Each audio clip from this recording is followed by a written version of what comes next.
All right, so today we're working on GMC Acadia, and we got bad control arm bushings.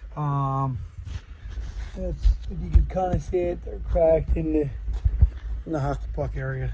So anyway, I'm gonna give you a quick rundown of how to do it. You'll get shaken out of this. You'll get all kinds of crazy noises out of this. And I tell everybody always get the part first. So in a quick, get the part first. We bought these off, customer bought these off Amazon. And this is what initially is bad. And you'll see cracking around here. And it's the rubber crack. So, here it is. This is the, that's the driver's side. We got the right one. So first you take the wheel off. You'll need some 22s. 622-inch lug nuts, take them off, and then you're going to get an 18 or an extension. You're going to come in here and you're going to go bop, bop, get that off, and lift the car up a little higher. The next step, however you're doing yours, you're going to lift it up. You're going to take out two 18s here. Oh, and guess what? Probably a bolt and nut. Yes, it is. So it's going to be a nut on top, most likely an 18. Unless I show you different, we're going to get the top. To me, it was a simple 18 on the ratchet, and just put it on the top, and then hit the bottom with the gun. You could probably do this step first or last. It doesn't make a difference, but make sure you spray the ball joint, top of the ball joint. And when I say that, just so it can soak in, because the next thing you're going to do, or at some point one of these steps, it doesn't really matter which step you do this, but you're going to take the nut off.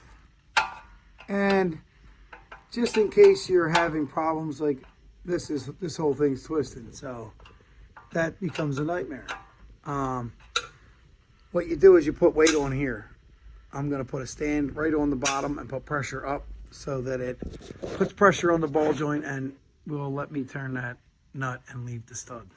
All right, now that I like to, haven't done this in a minute on this one, on these, but next time, leave the bolts in first. Take the ball joint out first, only because if that starts to spin and you got to put weight on it, this is already loose. It's going to move. At least at the minimum, keep bolts in it. You can have them loose, but keep the bolts in it so that it doesn't kick the control arm out. But as you can see, we got that to come all the way out.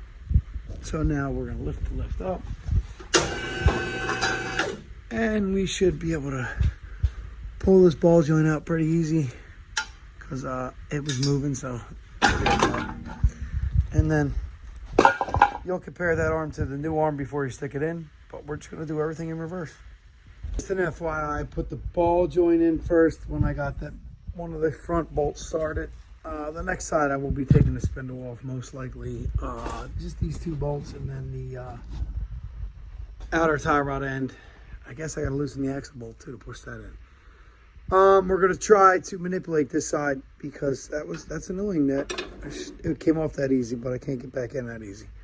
But we're going to try to manipulate this down, because the problem is all the angles of the bushings doing their jobs for the spring tension are angled differently than it will be sitting, obviously. So we're going to try to manipulate this in with this bar and a hammer.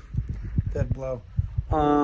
We got one bolt in the front, and the bolt started in the ball joint to align it. We'll see what happens. You'll learn, if you didn't already learn, you cannot get these bushings to twist the way you need. I guess if I took a monster monkey wrench, I could twist it. But for the job's sake, we're going to take these two 18s out. Another 18s, because I already took this side out. Take the nuts off. Give a little tap with a hammer and chisel and a point on it. And we're going to be ready to grab this baby. We got two bolts in there holding this in place. But we need that out so that we can adjust up enough to get the control arm to lock in. A little bit of time I saved was not taking the axle out and taking the spindle fully off and taking the ABS sensor off. So what I did to get it to lift up high enough to be able to slide the control arm in is I ratchet strapped from the upper part of the spring to the bottom part of the rotor. Put this in there so that I could actually ratchet without the rotor spinning, and just basically lifted it up. Obviously now it's hooked back up, but you get the idea. That lifted the rotor up and the spindle up enough that I could slide the control arm in, started the back 2 bolts, started the front 2 bolts. Then I slowly lowered this down onto the ball joint, and there you go. So yeah, you did have to take the 2 spindle bolts out, but there you go. And I just want to reiterate, to get it to go on all the way, you're going to want to put weight on here so that it is fully compressed up into there. Having a good day, my friend. All fresh and new, buddy. All fresh and new. And new tie rod end. Here's the old one. It was bad.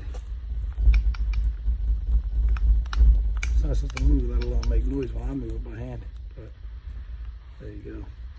And then here's the control arms. Now you can see plain as day they're ripped. Plain as day. It's crazy.